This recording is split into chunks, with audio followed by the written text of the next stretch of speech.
বন্ধুরা, পটলের এই রেসিপিটা বানানোর জন্য আমি এখানে 10টা মতো পটল নিয়েছি।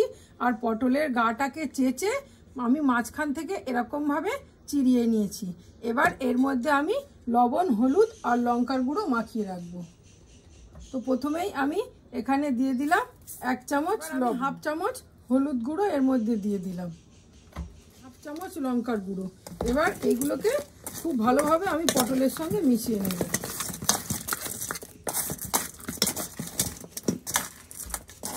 পটলের সঙ্গে মিশিয়ে নিয়ে এগুলোকে আমি 10-15 মিনিট মতো ঢেকে রেখে দেবো। এই লবণ থেকে পটলের জলের সঙ্গে মিশে খুব ভালোভাবে লবণ, হলুদ আর লঙ্কাটা পটলের সঙ্গে মিশে যাবে। আমি লবণ, হলুদ আর লঙ্কা মাখিয়ে পটলটাকে বেশ খানিকক্ষণ রেখে দিয়েছিলাম। লবণ মাখানোর ফলে পটলটা থেকে জল গলে খুব ভালোভাবে মশলাগুলো পটলের গায়ে লেগে গেছে। এবার আমি গ্যাসের ওভেনে একটা কড়াই বসিয়ে দিয়েছি। কড়াইতে পরিমাণ মতো তেল দিয়ে আমি পটলগুলোকে হালকা করে ভেজে নেব। আমার তেলটা গরম হয়ে গেছে। এবার আমি তেলের মধ্যে একে একে পটলগুলোকে দিয়ে দেবো। সব পটলগুলোকেই আমি একসঙ্গে দিয়ে দেবো, কারণ পটলগুলো আমার খুব বেশি ভাজার দরকার নেই, একটু হালকা ভাজা ভাজা হলে আমি নামিয়ে নেব। সব পটলগুলোকে দিয়ে আমি ঢাকা দিয়ে দেবো।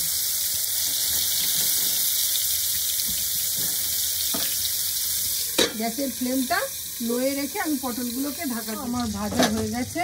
এবার আমি গ্যাসের ফ্লেমটাকে অফ করে পটলগুলোকে তেল থেকে তুলে নিয়ে ঠান্ডা করে নেব।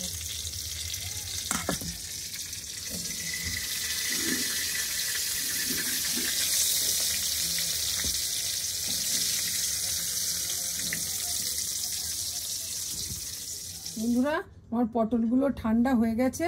এবার আমি একটা চামচের পিছন দিয়ে এই পটলের ভিতর থেকে বীজগুলোকে বার করে নেব। এইভাবে আমি পটলের বীজগুলোকে পটলের ভিতর থেকে বার করে নেব। এইভাবেই আমি প্রত্যেকটা পটলের মধ্যে থেকে বীজগুলোকে বার করে নেব। বন্ধুরা, পটলের মধ্যে থেকে বীজ বার করে নিয়ে আমি পটলের বীজগুলোকে বেটে নিয়েছি। এবার গ্যাসের ওভেনে আমি একটা কড়াই বসিয়ে তাতে দিয়ে দিয়েছি পরিমাণ মতো সরিষার তেল।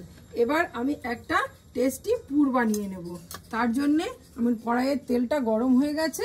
ওই গরম তেলের মধ্যে আমি দিয়ে দেব কিছুটা ফোড়ন।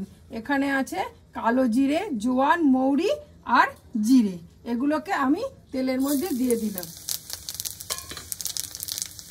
তারপরে আমি এর মধ্যে কিছুটা গ্রেট করা আদা দিয়ে দিলাম।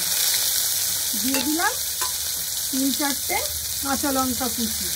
এবার আমি এগুলোকে খুব ভালোভাবে নেড়ে দেব।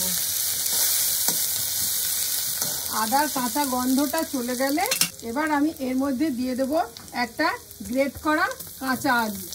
আলুটাকে আমি এখানে কাঁচাই দিয়েছি। এবার আলুটাকে এই মশলার সঙ্গে খুব ভালোভাবে নেড়ে নেব।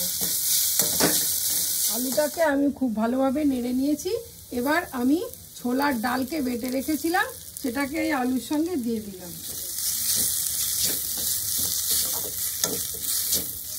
এই পর্যায়ে আমি এর মধ্যে দিয়ে দেব কিছুটা পরিমাণ গুঁড়ো মশলা। আমি জলের সঙ্গে মিশিয়ে রেখে দিয়েছিলাম, সেটাকে এর মধ্যে দিয়ে দিলাম। এর মধ্যে আছে জিরে, ধনে, হলুদ আর লঙ্কার গুঁড়ো। ডাল, আলু আর গুঁড়ো মশলাগুলো জলের মধ্যে দিয়ে আমি এই মিশ্রণটার সঙ্গে খুব ভালোভাবে মিশিয়ে নিয়েছি। এবার আমি এর মধ্যে স্বাদ মতো লবণ দিয়ে দিলাম। আর দিয়ে দেব 1 মুঠো ধনেপাতা কুচি। লবণ আর ধনেপাতাটাকে আমি এই মিশ্রণটার সঙ্গে খুব ভালোভাবে মিশিয়ে দেব। দিয়ে আমি এর মধ্যে টেস্টটাকে আরও বাড়ানোর জন্যে 1 মুঠো নারকেল কোড়া দিয়ে দেব। এর মধ্যে আমি 1 মুঠো নারকেল কোড়া দিয়ে দিলাম। দিয়ে এটাকে আমি মিশিয়ে নামিয়ে নেব ওভেন থেকে, নামিয়ে ঠান্ডা করে নেব। সবশেষে স্বাদ মতো চিনি আর খুব সামান্য পরিমাণ গরম মশলা দিয়ে আমি একটু নেড়ে দেবো। দিয়ে এটাকে আমি নামিয়ে পুরটাকে ঠান্ডা করে নেব। আমার পুরটা পুরোপুরি রেডি হয়ে গেছে। এবার আমি এটাকে নামিয়ে খুব ভালোভাবে ঠান্ডা করে নেব। বন্ধুরা, আমার পুরটা পুরোপুরি ঠান্ডা হয়ে গেছে। এবার এই পুরটাকে ক্রাঞ্চি করার জন্য আমি 2টো টোস্ট বিস্কুটকে আধ ভাঙা করে গুঁড়ো করে রেখেছিলাম, একটু দানা দানা আছে, এটাকেও আমি এর সঙ্গে মিশিয়ে দিলাম।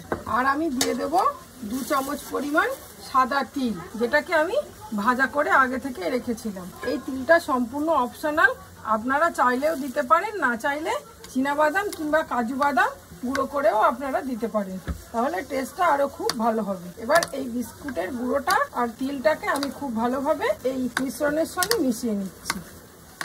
এবার এই পুরটাকে আমি পটলের মধ্যে ভরে দেবো। তার জন্য আমি হাতের সাহায্যে পটলের সাইজে লম্বা করে নিলাম। এবার আমি এর মধ্যে ভরে দেব। ভরে দিয়ে আমি উপরের পাটটাও আমি একসঙ্গে করে দেব, দিয়ে আমি এইভাবে চেপে প্রত্যেকটাকে এই একইভাবে রেডি করে নেব। আমার একটাতে পুর ভরা হয়ে গেল।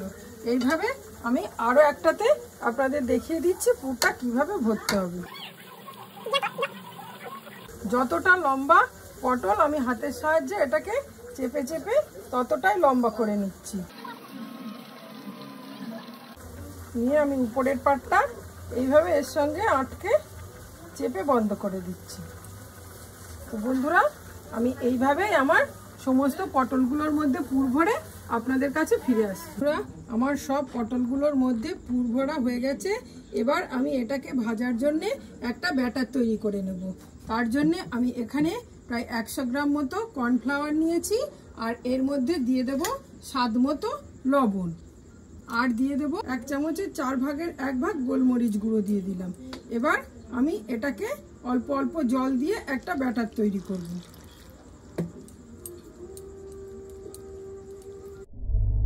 বন্ধুরা, এবার আমি এই কর্নফ্লাওয়ারের ব্যাটারের মধ্যে পটলের পুর ভরাটাকে দিয়ে আমি তেলের মধ্যে আলতো করে ছেড়ে দেব। এইভাবে আমি আরও একটা একসঙ্গে আমি দুটো করে দিয়ে দেবো। আমি এর মধ্যে হলুদ দিইনি, তাই জন্য এটা একটু সাদা সাদা হবে। বন্ধুরা, আমাদের এই পটলের পুর ভরা পকোড়াটা ভাজা হয়ে গেল। এই রেসিপিটা আপনারাও অবশ্যই একবার বাড়িতে ট্রাই করে দেখবেন কেমন লাগবে। আমার এখানে 4টে ভাজা হয়ে গেছে। আমি আগে দুটো ভেজেছিলাম, দেখাতে পারিনি, এই দুটো দেখালাম। এই একইভাবে আমি সমস্ত পকোড়াগুলোকে ভেজে নেব। আমাদের এইভাবেই সব পটলের পুর ভরা পকোড়াগুলো ভাজা হয়ে গেল। আমাদের এই রেসিপিটা আপনাদের কেমন লাগলো অবশ্যই কমেন্ট করে জানাবেন, আর ভালো লাগলে লাইক শেয়ার করবেন এবং চ্যানেলটাকে সাবস্ক্রাইব করে আমাদের পাশে থাকবেন।